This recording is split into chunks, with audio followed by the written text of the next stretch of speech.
खरूज 12वां बाब। फसा। और खुदावंद ने मुल्क मिस्र में मूसा और हारून से कलाम करके कहा कि ये महीना तुम्हारे लिए महीनों का शुरू होगा और ये तुम्हारे साल का पहला महीना होगा।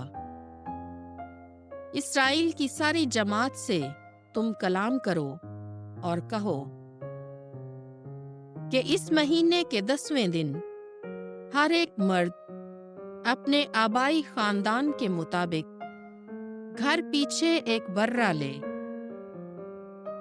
और अगर किसी के घराने में बर्रा खाने के लिए आदमी कम हो तो अपने हमसाए के साथ जो उसके ज्यादा नजदीक हो मिलकर नफरी के शुमार के मुताबिक एक बर्रा ले रखे।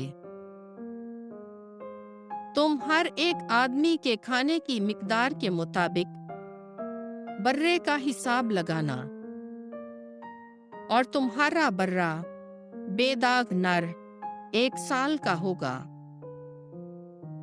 और उसे तुम भेड़ों या बकरियों में से लोगे,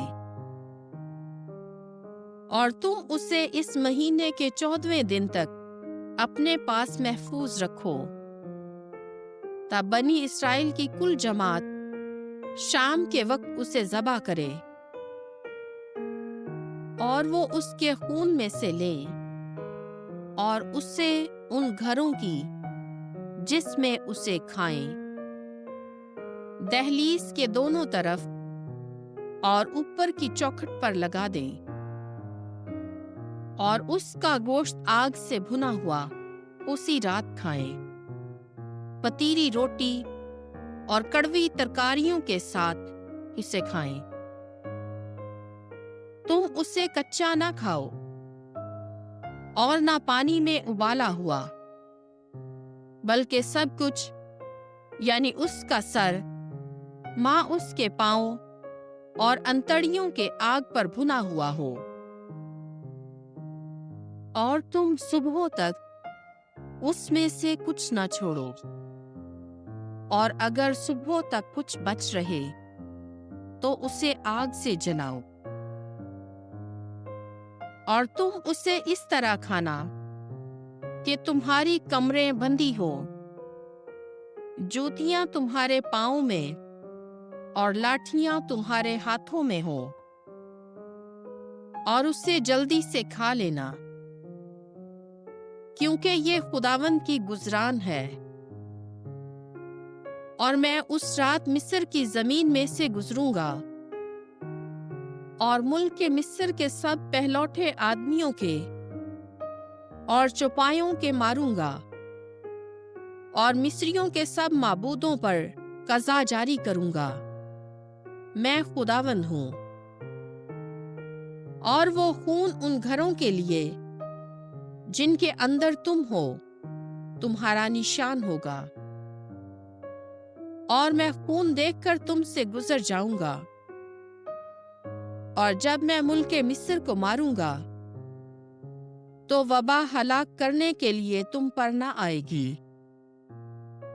ये दिन तुम्हारे लिए एक यादगार होगा, और तुम इससे गोया खुदावंद की बड़ी ईद मानोगे। तुम उसे बड़ी शादमानी के साथ नस्ल दर नस्ल अपनी फर्ज जानकर ईद मनाओगे। 7 दिन तक तुम पतीरी रोटी खाओ। पहले ही दिन तुम अपने घरों को खमीर से खाली करो, और जो कोई पहले दिन से लेकर 7वें दिन तक खमीरी रोटी खाए वो शख्स इस्राएल में से खारिज किया जाएगा। और तुम्हारे लिए पहले दिन मुकद्दस मजमा होगा, और 7वें दिन भी मुकद्दस मजमा होगा।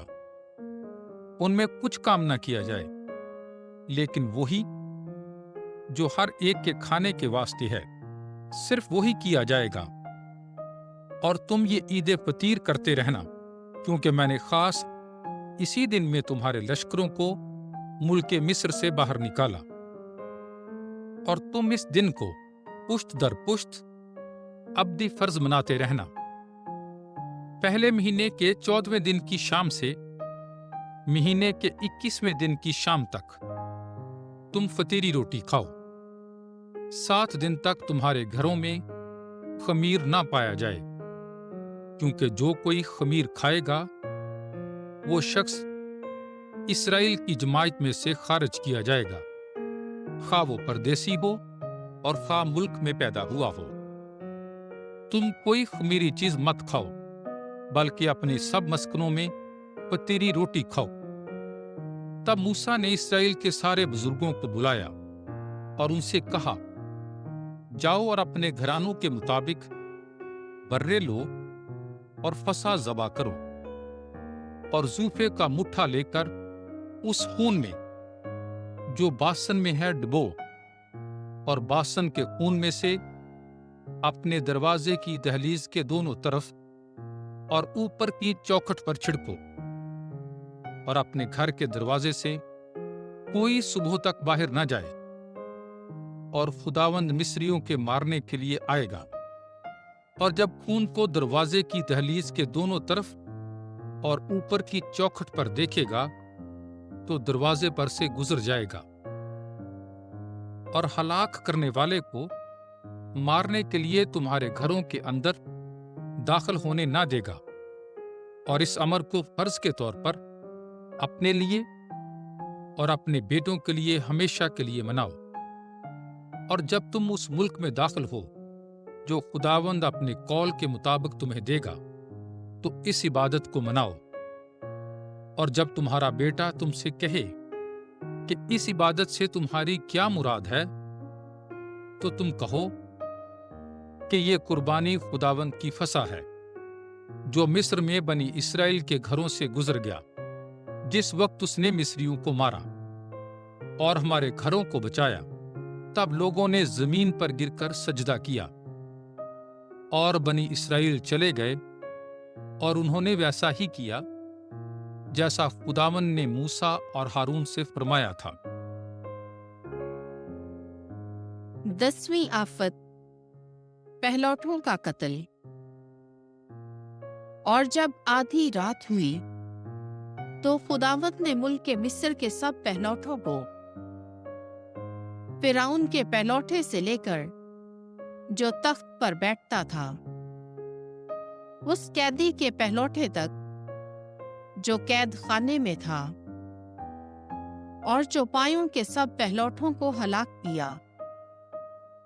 तब फिरौन रात ही को उठा, और उसके तमाम दरबारी और सारे मिस्री भी उठे, और मिस्र में बड़ा भारी नोहा था, क्योंकि कोई घर न था जिसमें कोई मुर्दा ना हो।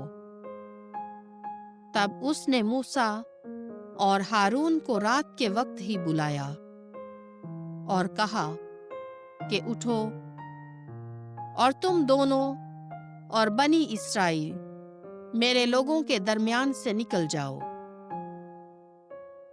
और जैसा तुमने कहा, जाकर अपने खुदा की बंदगी करो, और जैसा तुमने कहा, अपने गल्ले और अपने गाय बैल भी ले जाओ और रवाना हो, और मुझे भी दुआ दो। और मिस्री उन लोगों से इसरार करते थे कि मुल्क से जल्द चले जाओ, क्योंकि उन्होंने कहा, हम सब के सब मर जाएंगे। और उन लोगों ने आटा गूंधा हुआ पेशतर इसके कि वो खमीर हो जाए, आटे के लगनों समेत कपड़ों में बांध के अपने कंधों पर उठा लिया। और बनी इसराइल ने मूसा के कहने के मुआफिक किया कि उन्होंने मिस्रियों से चांदी की चीजें और सोने की चीजें और कपड़े मांगे। और खुदावंद ने लोगों को मिस्रियों की नजर में इज्जत बख्शी कि उन्होंने उन्हें जो कुछ मांगा दे दिया, और उन्होंने मिस्रियों को लूटा। بنی اسرائیل کی روانگی۔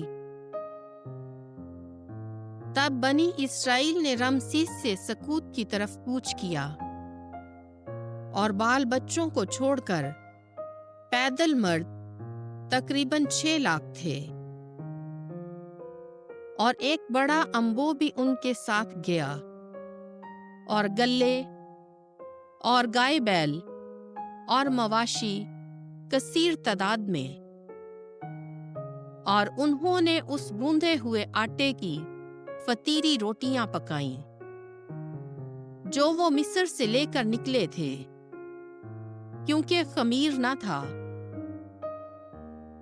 اس لیے کہ وہ مصر سے زبردستی نکالے گئے اور ٹھہر نہ سکتے تھے کہ اپنے لیے کچھ کھانا تیار کر لیں۔ اور بنی اسرائیل نے ملک مصر میں 430 برس قیام کیا، اور ایسا ہوا کہ 430 برس گزرنے کے بعد ٹھیک اسی دن خداوند کے سارے لشکر ملک مصر سے باہر نکلے۔ یہ خداوند کے لیے شب بیداری تھی جب وہ انہیں ملک مصر سے باہر نکال لایا۔ خداوند کی مخصوص شدہ رات ہے جسے بنی اسرائیل نسل در نسل منایا کرتے ہیں۔ شرائع فصح۔ اور خداوند نے موسیٰ اور ہارون کو فرمایا کہ یہ فصح کی رسم ہے، کوئی اجنبی اس میں سے نہ کھائے، اور ہر ایک زر خرید غلام جس کا ختنہ ہوا اس میں سے کھائے، اور مسافر اور مزدور اس میں سے نہ کھائیں۔ وہ ایک ہی گھر میں کھائی جائے، گوشت میں سے کچھ گھر سے باہر نہ جائے، اور نہ اس کی ہڈی توڑی جائے۔ بنی اسرائیل کی سب جماعت ایسا ہی کرے۔ اور اگر کوئی بیگانہ تمہارے ہاں آئے اور چاہے کہ خداوند کے لیے فصح کرے تو اپنے سب مردوں کا ختنہ کرائے، تب نزدیک آئے اور فصح کرے۔ اور وہ ایسا ہوگا جیسا وہ جو ملک میں پیدا ہوا ہے، اور کوئی نامختون اس میں سے نہ کھائے، اس کے لیے جو ملک میں پیدا ہوا ہے، اور بیگانے کے لیے جو تمہارے بیچ میں آ کر رہے، ایک ہی شریعت ہوگی۔ اور سارے بنی اسرائیل نے ویسا ہی کیا جیسا کہ خداوند نے موسیٰ اور ہارون سے فرمایا تھا۔ اور ٹھیک اسی دن خداوند نے بنی اسرائیل کو ان کے لشکروں کے ساتھ ملک مصر سے باہر نکالا۔